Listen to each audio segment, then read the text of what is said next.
सभी विधायकों ने काफ़ी हो हल्ला किया। सत्ता पक्ष ने केंद्र की सरकार की नीतियों के खिलाफ जाकर, तो विपक्ष ने राज्य सरकार की नीतियों के खिलाफ जाकर आज सदन में प्रदर्शन किया, जिसके कारण अंततः सदन चला नहीं आई ठीक से। और मूलतः जो बातें सामने आई, सूर्या हंसदा इनकाउंटर की सीबीआई जांच की मांग सामने आई और उस पर हम लोग भी अड़िग हैं कि जांच सीबीआई के माध्यम से ही हो।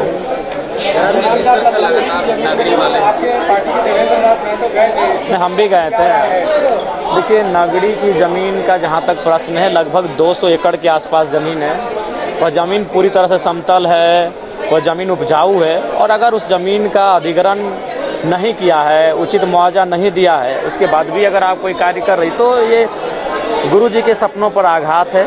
झारखंड की जो आधार है, जल, ज़मीन, जंगल, उस आधार पर आघात है कि आप यहाँ के जंगल को नहीं बचा पा रहे, यहाँ की ज़मीन को नहीं बचा पा रहे। देखिए, योजना परियोजना का कोई विरोधी नहीं है। रिम्स 2 आज इस राज्य की ज़रूरत है, रिम्स 3, रिम्स 5 आज राज्य की ज़रूरत है, लेकिन सवाल है ज़मीन जबरन ना लिया जाए। ज़मीन का अधिग्रहण सिस्टमेटिक तरीके से हो, जो भूमि अधिग्रहण अधिनियम 2013 का कानून कहता है, जो LAR पॉलिसी के तहत जो सुविधाएं होनी चाहिए, उन सुविधाओं के साथ भूमि का अधिग्रहण करे। कोई विरोध क्यों करेगा? हंसते हुए कोई ज़मीन देगा, लेकिन आप औने पौने दाम में आप बोलेंगे कि आज हमने 50 साल पहले अधिग्रहण कर लिया है 30 रुपया 40 रुपया डिसमिल में। तो ये बहुत सारी चीज़ें ऐसी आती हैं जो कि तार्किक नहीं है। तो उस हिसाब से अगर सरकार के पास दस्तावेज हैं अधिग्रहण का, तो दस्तावेज को कोर्ट के माध्यम से या फिर किसी माध्यम से वो प्रस्तुत करें और दस्तावेज को दिखाएं कि जब अधिग्रहण किया जा रहा था रेतों का हस्ताक्षर है कि नहीं, उनका किसी प्रकार की रजामंदी या सहमति है कि नहीं। तो दस्तावेज लेकर बात करनी चाहिए, बहस करनी चाहिए, और जो भी नगरी के जो ग्रामीण हैं उनके 5, 7 या 9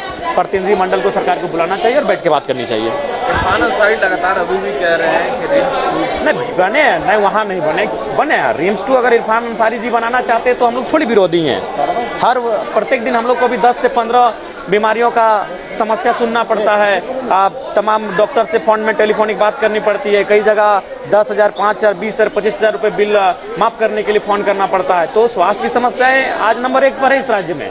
तो रिम्स 2, 3, 4, 5 सब बने, लेकिन नगरी जो विवादित हो रही है, जहाँ के लोग रजामंदी नहीं है दे रहे हैं, तो वहाँ पुनर्विचार करने की आवश्यकता है। आप सुझाव दीजिए कोई जगह, आप बोलेंगे तो हम दे देंगे बहुत सारे। लेकिन देखिए, जैसे हम सुबह ही बात कर रहे थे एक मंत्री जी से, तो बोला कि नहीं, तुम जो जगह का सुझाव दे रहे हो वो खूंटी में है। खूंटी में सुबह ही हमारे पास एक एप्लीकेशन आया कि विधायक जी बहुत सारा विवाद चल रहा है, तो हमारे वहाँ 400 एकड़ जमीन का अधिग्रहण है, 400 एकड़ जमीन है, तो वहाँ बनाया जाए, यहाँ से 20 किलोमीटर है। का नहीं, रिम्स 2 तो खैर राजधानी में ही बनेगा।